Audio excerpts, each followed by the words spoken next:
Água, elemento sensível. Água, caminho das transparências. Água, fonte da vida. Uma das aventuras mais fascinantes é observar o ciclo das águas na natureza. A vida na Terra, do jeito que a conhecemos, não seria possível sem a presença da água. A água é um dos elementos responsáveis pelo funcionamento da grande teia da vida.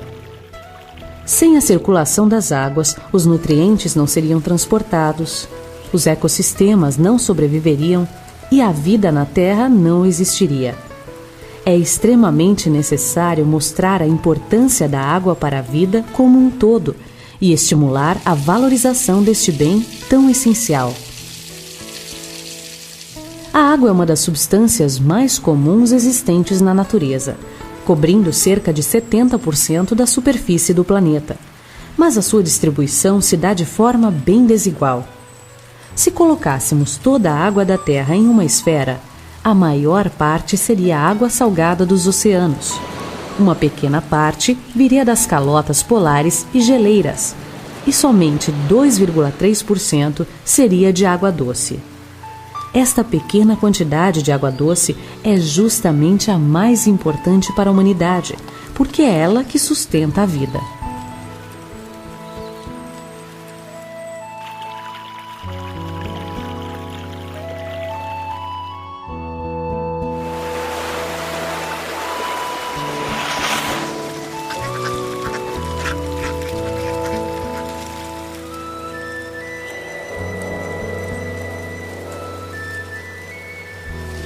Mas apesar da sua importância para o homem, a quantidade de água potável está diminuindo de forma acelerada, enquanto seu consumo aumenta velozmente.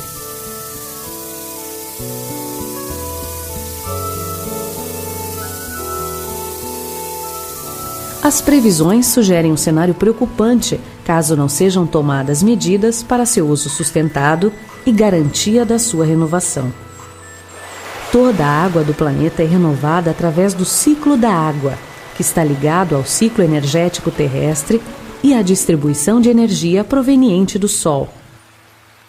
O calor na superfície das águas produz sua evaporação. Quando o ar absorve a quantidade máxima de vapor, essas pequenas gotículas se condensam, voltando ao estado líquido na forma de chuva. Do total das chuvas que caem na Terra, cerca de 1/3 escoa para os rios, e o restante se infiltra no solo, formando os depósitos de água subterrânea.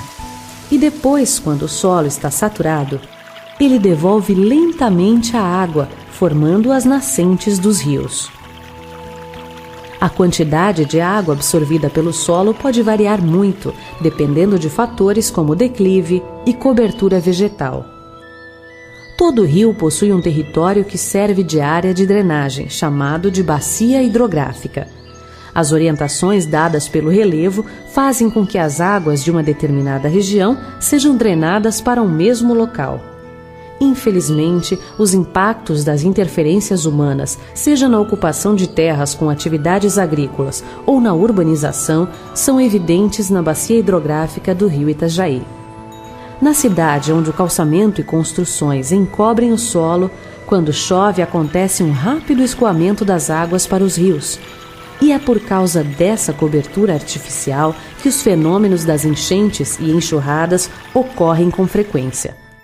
Mas quando a bacia hidrográfica está coberta por florestas, o solo fica protegido do impacto direto das chuvas, impedindo a erosão. Sem as florestas, acontecem os deslizamentos das encostas e o assoreamento dos rios, alterando totalmente a dinâmica natural do ecossistema local. A biosfera é um único e admirável ecossistema onde não só a espécie influencia e age sobre a comunidade, como esta também atua sobre a espécie. Este é o real significado da biosfera, uma rede complexa de interações. A maior parte dos seres vivos são compostos de água. Nos vegetais, ela constitui cerca de 70% da sua composição. Muitos vegetais armazenam água como se fossem verdadeiros tanques, como, por exemplo, as bromélias. Elas são os principais reservatórios de água nas florestas, servindo de bebedouros e piscinas para muitos animais. Os anfíbios, que foram os primeiros vertebrados a conquistar o ambiente terrestre, se mantêm até hoje muito dependentes dos lagos e rios, pois não desenvolveram a capacidade de evitar a transpiração excessiva através da pele. Eles também são totalmente dependentes da água em algumas fases do seu ciclo reprodutivo.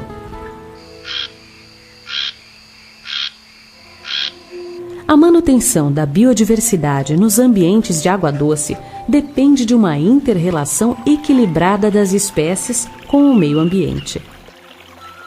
A fonte principal de energia no ambiente é a luz solar. Para captar e armazenar esta fonte de vida, a natureza criou a fotossíntese. Este processo é a base da cadeia alimentar, transformando energia luminosa em energia química.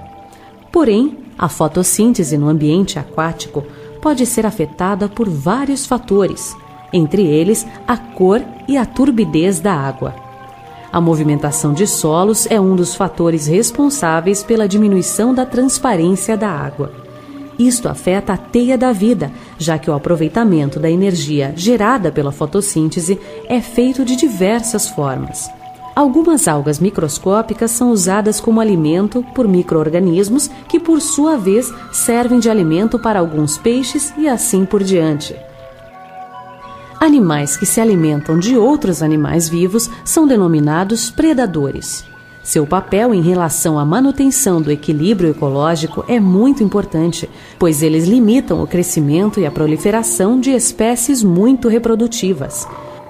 O extermínio das espécies predadoras pode comprometer seriamente este equilíbrio. A ação de animais que habitam as margens dos rios ocasiona o acúmulo de matéria orgânica, mantendo espécies que são a base da cadeia alimentar. Estas interações demonstram a quantidade de energia transferida neste ecossistema. A vegetação que margeia os rios e ribeirões, conhecida como mata ciliar, é parte integrante de uma bacia hidrográfica. Ela desempenha uma função hidrológica importantíssima, regulando a umidade atmosférica e as chuvas, além de proteger o solo da erosão, mantendo a qualidade das águas. A mata ciliar também intercepta a radiação solar, contribuindo para a estabilização da temperatura de pequenos cursos d'água. Existem algumas espécies da flora e fauna que só ocorrem nas margens dos rios.